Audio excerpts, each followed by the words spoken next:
Assalamualaikum warahmatullahi wabarakatuh. Perkenalkan nama saya Safa Almaida Arifin dengan NIM 027 yang akan memoderatori dari kelompok Social Rex. Silakan kepada kelompok Social Rex dipersilakan untuk menyampaikan materi yang akan dibahas pada malam hari ini.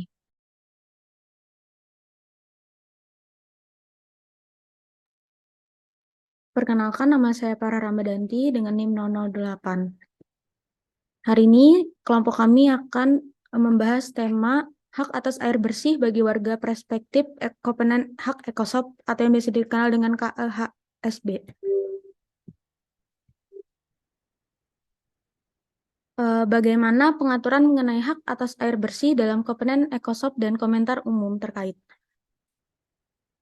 Dalam Kopenhan Hak Ekonomi Sosial dan Budaya atau biasa dikenal dengan Kopenhan Ekosop yang diadopsi oleh Perserikatan Bangsa-Bangsa atau PBB pada tahun 1966 dan mulai berlaku pada tahun 1976. Kopenhan ini menyediakan kerangka kerja untuk melindungi dan memajukan berbagai hak asasi manusia, termasuk hak atas air bersih. Meskipun Kopenhan Ekosop tidak secara spesifik menyebutkan hak atas air bersih, namun hak ini diakui sebagai bagian dari hak atas standar hidup yang memadai. Dalam pasal 11 Kopenhan Ekosop secara khusus mengakui hak setiap orang untuk menikmati standar hidup yang memadai bagi dirinya dan keluarganya, termasuk makanan, pakaian, dan perumahan yang memadai, serta hak atas pemulihan, perlindungan, dan kesempatan yang memadai dalam hal mencapai kesehatan yang sebaik-baiknya. Komentar umum nomor 15 atau General Comment Number 15 yang diterbitkan oleh Komite Hak Ekonomi Sosial dan Budaya PBB menjelaskan pengaturan lebih lanjut mengenai hak atas air bersih. Komentar umum tersebut menegaskan bahwa hak atas air bersih adalah bagian dari hak atas standar hidup yang memadai dan harus dijamin oleh negara pihak. Berikut adalah beberapa poin penting yang terkait dengan pengaturan mengenai hak atas air bersih dalam Kopenhan Ekosop dan komentar umum nomor 15. Yang pertama ialah kualitas atau quality. Air yang dibutuhkan untuk penggunaan personal dan domestik harus aman. Oleh karena itu, harus bebas dari mikroorganisme, substansi kimia, dan bahaya radiologis yang membahayakan kesehatan manusia. Lebih lanjut, air tersebut harus mempunyai warna, bau, dan rasa yang bisa diterima bagi pengguna personal dan domestik. Lalu yang kedua ada ketersediaan atau availability. Suplai air untuk setiap orang harus memadai dan kontinu untuk penggunaan personal dan domestik. Penggunaan ini biasanya termasuk minuman, sanitasi personal, cuci pakaian, penyiapan makanan, kebersihan personal, dan rumah tangga. Lalu yang ketiga ada mudah dicapai. Mudah dicapai di sini adalah aksesibilitas fisik dan ekonomi yang setara bagi masyarakat. Aksesibilitas mempunyai dimensi yang saling berkaitan, mudah dicapai secara fisik atau physical accessibility, kemampuan pengadaan, affordability, non-diskriminasi, non-discrimination, dan kemudahan informasi atau information accessibility. Selanjutnya akan dijelaskan oleh teman saya.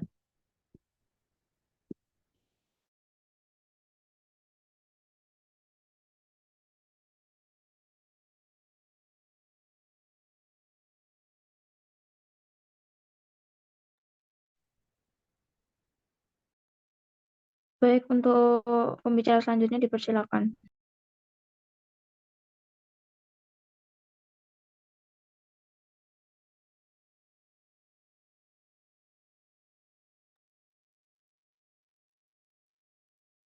Baik, selanjutnya saya akan menjelaskan tentang bagaimanakah hak warga atas air bersih di Indonesia yang masih mengalami kendala, terutama atas pengelolaan air bersih oleh swasta.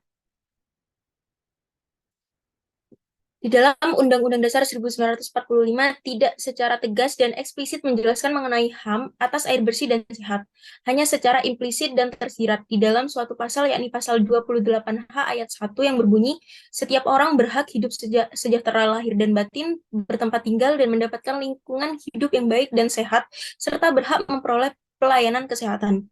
Nah, ada 3 aspek penting sebagai elemen dasar hak atas air yang wajib dipenuhi oleh negara yang telah diberikan oleh Komite Hak Ekosop. Ya, ini seperti yang telah dijelaskan oleh teman saya sebelumnya, ketersediaan, availability, kualitas, quality, atau yang terakhir mudah dicapai, accessibility. Lalu, hak atas air bersih dan sehat yang merupakan hak asasi positif menuntut negara untuk membentuk ketentuan-ketentuan hukum sebagai wujud perlindungan, penghormatan, dan pemenuhan terhadap hak-hak warga masyarakatnya. Berikut beberapa konvensi yang mengatur baik secara langsung maupun tidak terkait hak atas air bersih dan sehat. Yang pertama itu ada Deklarasi Universal HAM 1948 dalam pasal 25 menegaskan setiap orang berhak atas taraf hidup yang menjamin kesehatan dan kesejahteraan untuk dirinya dan keluarganya, termasuk pangan, pakaian, perumahan, dan perawatan kesehatan serta pelayanan sosial yang diperlukan. Yang kedua ada Konvensi Internasional tentang Hak Ekonomi, Sosial, dan Budaya pasal 11 dan 12 mengatakan bahwa hak inklusif yang meluas tidak hanya untuk perawatan kesehatan yang tepat waktu, tetapi juga untuk faktor-faktor yang menentukan kesehatan yang baik. Ini termasuk akses ke air minum yang aman dan juga sanitasi yang memadai. Yang ketiga ada Konvensi PBB 1965 tentang penghapusan semua bentuk diskriminasi rasial, semua manusia sederajat dalam martabat dan hak, perlindungan hukum dan diskriminasi apapun. Uh, Lalu yang keempat ada Deklarasi Alma-Ata 1978 mengenai peran negara untuk memenuhi hak atas kesehatan warga negara yang mencakup penyediaan pelayanan kesehatan dasar, promosi penyediaan makanan dan gizi yang baik, penyediaan air bersih yang cukup dan sanitasi, perawatan ibu dan anak termasuk KB, imunisasi untuk penyakit menular berbahaya, pencegahan dan kontrol terhadap penyakit-penyakit endemik lokal. Yang kelima, ada Piagam Majelis Kesehatan Rakyat tahun 2000 di Bangladesh, yakni kesehatan sebagai hak asasi manusia, mencerminkan komitmen masyarakat terhadap kesetaraan dan keadilan, mengajak mendukung menerapkan hak untuk sehat, menuntut pemerintah dan organisasi internasional untuk pelaksanaan kebijakan dan menghormati hak untuk sehat. Membangun gerakan masyarakat agar kesehatan dan HAM masuk dalam undang-undang, melawan eksploitasi kebutuhan kesehatan rakyat untuk mengambil keuntungan. Yang terakhir itu ada Komite Hak Ekosop dalam General Comment nomor 15 tadi, menegaskan ada 3 elemen dasar hak atas air yang wajib dipenuhi, yakni ketersediaan, mudah dicapai, dan juga uh, aksesibilitas. Beberapa kendala dalam pengelolaan air bersih oleh pihak swasta yang berdampak pada pemenuhan hak atas air bersih, yakni kualitas air yang tidak memenuhi standar kesehatan, yang mana beberapa perusahaan swasta yang mengelola air bersih masih menggunakan teknologi yang kurang memadai, sehingga kualitas air yang dihasilkan tidak memenuhi standar kesehatan. Yang kedua, biaya yang mahal atau tarif yang mahal. Beberapa perusahaan swasta menetapkan tarif air yang mahal sehingga sulit dijangkau oleh warga dengan ekonomi menengah ke bawah. Yang terakhir, ada pelayanan yang masih buruk. Beberapa perusahaan swasta belum optimal dalam memberikan pelayanan yang ramah dan cepat tanggap terhadap keluhan masyarakat yang muncul terkait pengelolaan air bersih. Next, upaya yang harus kita lakukan yakni bisa dengan memperbaiki kualitas air sehingga dapat dipergunakan sebagaimana mestinya, dengan cara mengupgrade teknologi ke yang lebih baru sehingga kualitas air dapat memenuhi standar kesehatan. Yang kedua, memperbaiki sistematika biaya dan pelayanan bagi masyarakat agar tidak ada yang dirugikan antar satu sama lain. Baik, selanjutnya akan dijelaskan oleh teman saya. Baik, selanjutnya saya akan menjelaskan mengenai kebijakan pemerintah menyerahkan pengelolaan air bersih pada pihak swasta dalam perspektif Konvenan Internasional Hak-Hak Ekonomi, Sosial, dan Budaya atau KIHES. Nah, seperti yang kita ketahui, Indonesia secara resmi menjadi peserta dari The International Covenant on Economical, Social, and Cultural Rights pada tahun 1966 melalui sebuah ratifikasi yaitu Undang-Undang Nomor 11 Tahun 2005 tentang pengesahan Konvenen Internasional tentang Hak Ekonomi, Sosial, dan Budaya. Dengan demikian, sejak tahun 2005 ada kewajiban hukum yang diemban oleh negara Indonesia untuk segera menyesuaikan diri terhadap setiap produk perundang-undangan yang terikat dengan isi konvenen tersebut. Next. Jadi pemerintah ini mempunyai tugas mendasar untuk memenuhi kebutuhan dasar seluruh masyarakatnya termasuk air minum. Hal ini merupakan salah satu manifestasi dari kontrak sosial antara negara dengan dan warga negara. Adanya privatisasi pengelolaan air minum telah memindahkan tanggung jawab penyediaan layanan dasar tersebut dari sektor publik kepada sektor swasta. Next.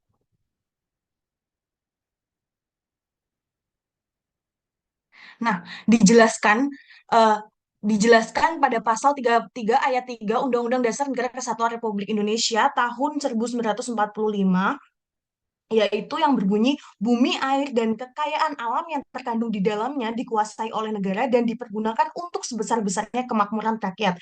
Nah, seharusnya penyediaan air bagi masyarakat itu menjadi tanggung jawab penuh negara sehingga harus dikuasai sendiri oleh negara. Dan penyediaan sumber daya air ini pada pembahasan kali ini diserahkan kepada swasta. Kan saya jelaskan lebih lanjut oleh PPT selanjutnya.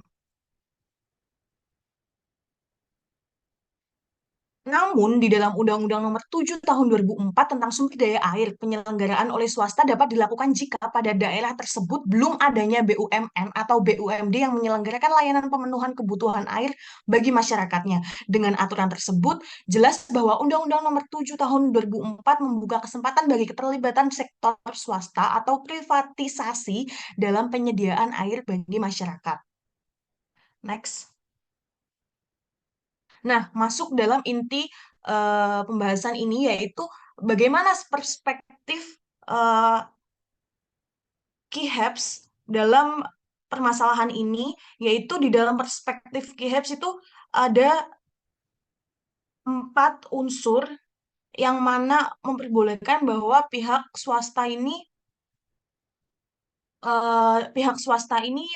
yang menyediakan air bagi masyarakat, yaitu kebutuhan air ini merupakan suatu hak pangan bagi tiap masyarakat. Dalam langkah ini harus dilakukan untuk semata-mata kesejahteraan, keadilan, keberlanjutan, dan keberagaman kehidupan masyarakat. Yang dalam arti tidak apa-apa apabila penyediaan air disediakan oleh pihak swasta, namun harus memperhatikan empat eh, empat empat prinsip ini, yaitu yang pertama, kesejahteraan. Pemerintah harus memastikan bahwa kebijakan tersebut memberikan manfaat langsung kepada masyarakat.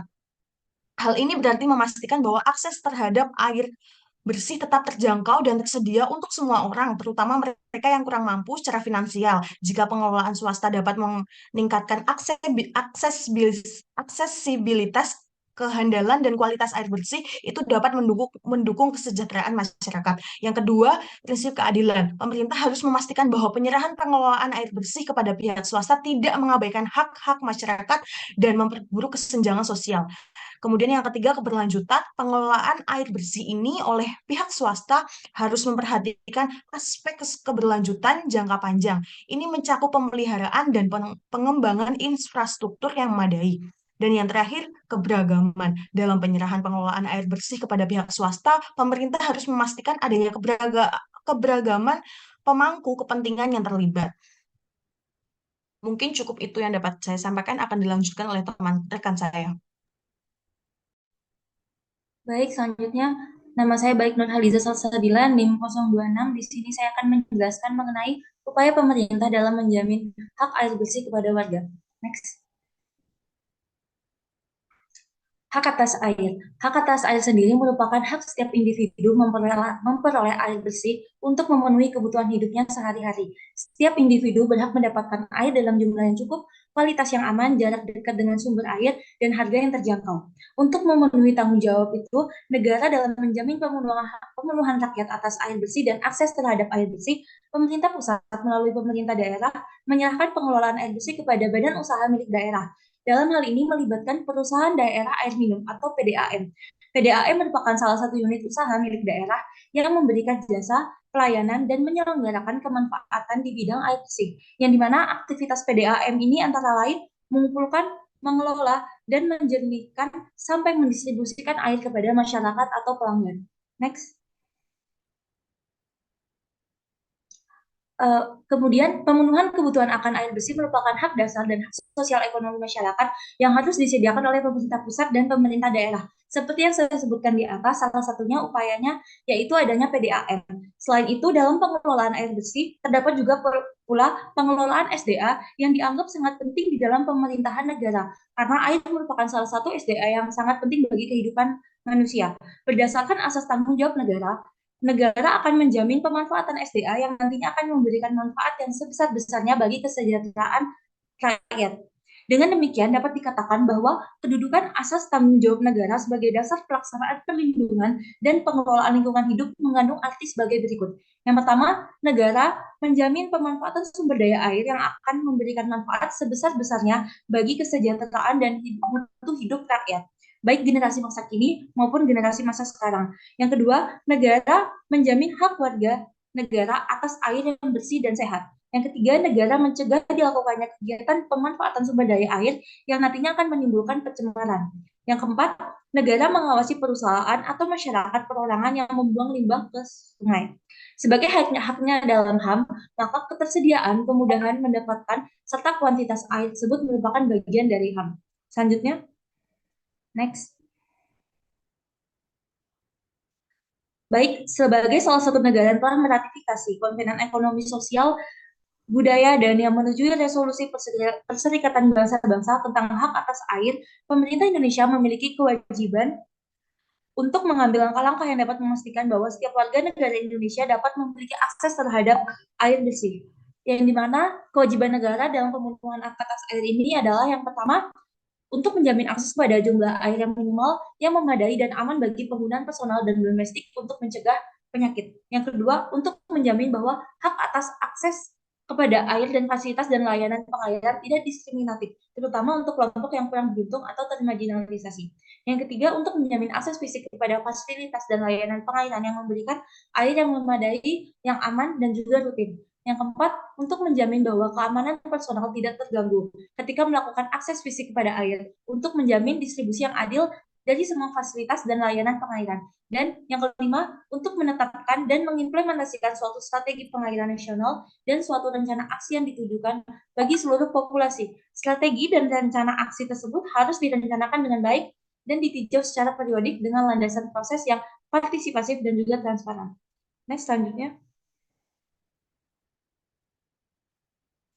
Pemenuhan hak atas air yang bersih dan sehat merupakan manifestasi dari tanggung jawab negara yang menerima amanat sebagai pengemban kewajiban yang jika ditelisik lebih mendalam berangkat pada pasal 33 ayat 3 UU Negara Republik Indonesia tahun 1945, yang dimana berbunyi bumi, air, dan kekayaan alam yang terkandung di dalamnya dikuasai oleh negara dan dipergunakan untuk sebesar-besarnya untuk kemakmuran rakyat, yang dimana sifat air ini memiliki jumlah yang terbatas, sedangkan untuk pertumbuhan penduduk di Indonesia ini sifatnya terus bertambah setiap tahunnya. Sehingga dengan adanya kejadian ini membutuhkan keseriusan pemerintah dalam menangani permasalahan hak air bersih. Sebagai masyarakat Indonesia, kita juga mempunyai kewajiban untuk mengelola dan bertanggung jawab menjaga kebersihan dan pengelolaan air, agar nantinya antara masyarakat dan pemerintah ini memiliki sinergisitas yang tinggi dalam rangka mencapai tujuan negara yang sejahtera. Baik, selanjutnya, terima kasih. Mungkin hanya ini yang bisa saya sampaikan. Baik, sekian presentasi dari kelompok ini. Bila ada yang bertanya, dipersilakan. Izin bertanya.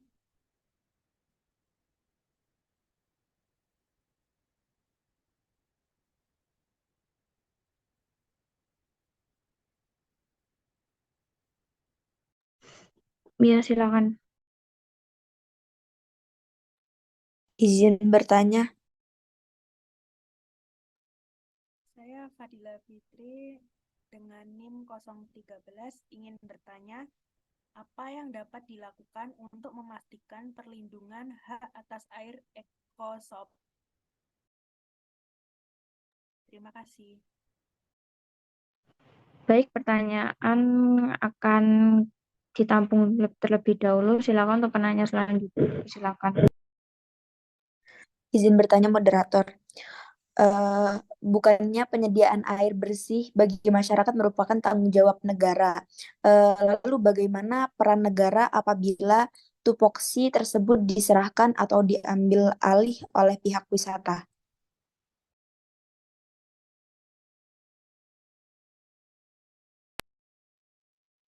Baik, apakah ada yang ingin bertanya lagi?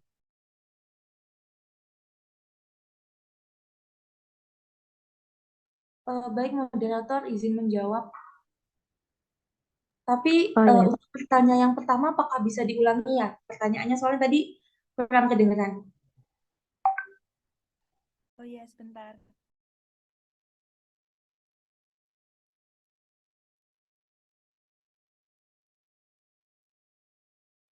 Apa yang dapat dilakukan untuk memastikan perlindungan hak atas air ekosop?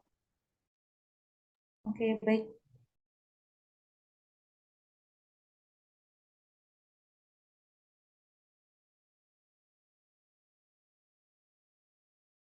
Eh, di sini saya akan menjawab pertanyaan dari Mbak Fadila Fitri, di mana menanyakan mengenai perlindungan hak atas air ekosop ya. Di sini untuk memastikan perlindungan hak atas air ekosop, langkah-langkah yang dapat diambil termasuk penerapan kebijakan dan hukum yang kuat untuk melindungi ekosistem air atau sumber daya airnya itu sendiri. Juga memerlukan pengawasan dan penegakan hukum yang efektif, partisipasi masyarakat dalam pengambilan keputusan terkait air karena masyarakat sebagai subjek dan juga objek ya di sini. Jadi mereka juga ikut turut serta dalam mengambil keputusan terkait air, pengelolaan air yang berkelanjutan, pendidikan dan kesadaran masyarakat tentang pentingnya ekosistem air, karena masyarakat juga akan menikmati itu. Jadi masyarakat harusnya mempunyai pola pikir mengenai bagaimana keberlanjutan air ini akan terlaksana dan kolaborasi antara pemerintah, lembaga internasional, LSM dan masyarakat sipil untuk menjaga ekosistem air dan sumber daya air. Begitu. Baik, terima kasih. untuk pertanyaan selanjutnya, apakah mau dijawab langsung? Baik, moderator, saya ingin menjawab pertanyaan yang pertama tadi oleh Firly Azhara tadi menanyakan bagaimana peran pemerintah apabila penyelenggaraan air bersih ini dilaksanakan oleh pihak swasta yang padahal seharusnya ini merupakan tupoksi dari pemerintah itu sendiri. Memang pada pasal eh, sebentar. Memang pada pasal 33 ayat 3 Undang-Undang Dasar yang telah saya jelaskan tadi, bumi air dan kekayaan yang terkandung di dalamnya itu dikuasai negara dan dipergunakan untuk sebesar-besarnya kemakmuran rakyat yang dalam hal ini tuh dijelaskan bahwa seharusnya eh, yang berperan dalam hal pengadaan air bersih itu merupakan peran pemerintah untuk rakyat. Namun, di dalam undang-undang dijelaskan kembali di dalam Undang-Undang Nomor 7 Tahun 2004 tentang sumber daya air, penyelenggaraan oleh swasta dapat dilakukan jika pada daerah tersebut belum ada BUMN atau BUMD. Jadi hal ini bisa dilakukan dengan syarat. Dah, eh, da- dan terkait dengan eh, perspektif yang tadi telah dijelaskan, penggunaan penyelenggaraan air bersih ini boleh diserahkan kepada pihak swasta, namun harus memperhatikan 4 prinsip dari KIHEPS yang telah saya paparkan tadi, yaitu kesejahteraan, keadilan, keberlanjutan, dan keberagaman. Mungkin dapat menjawab apabila ada feedback, boleh silakan. Terima kasih.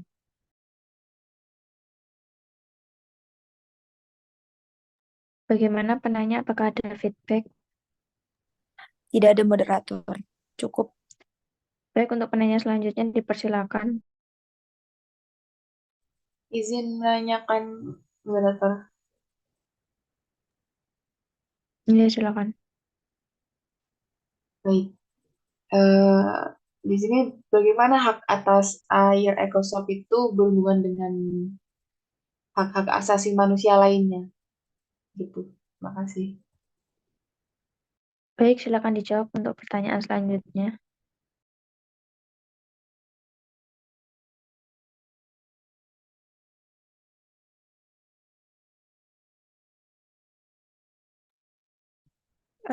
Izin menjawab, moderator.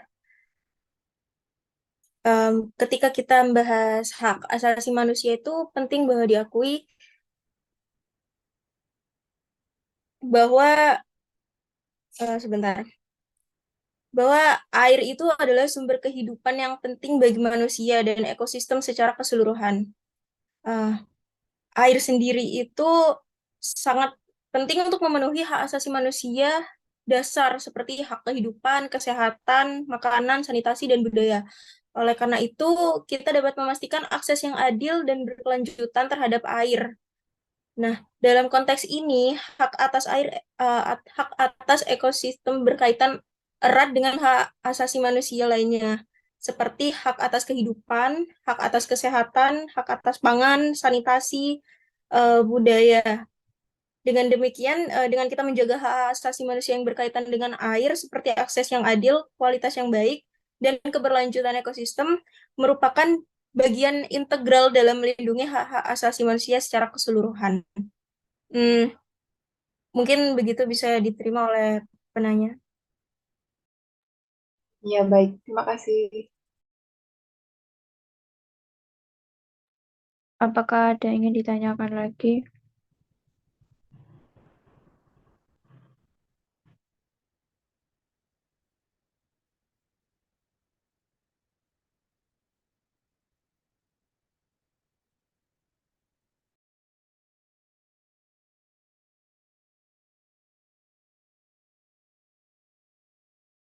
Baik, bila tidak ada yang bertanya lagi, maka akan saya tutup presentasi pada malam hari ini.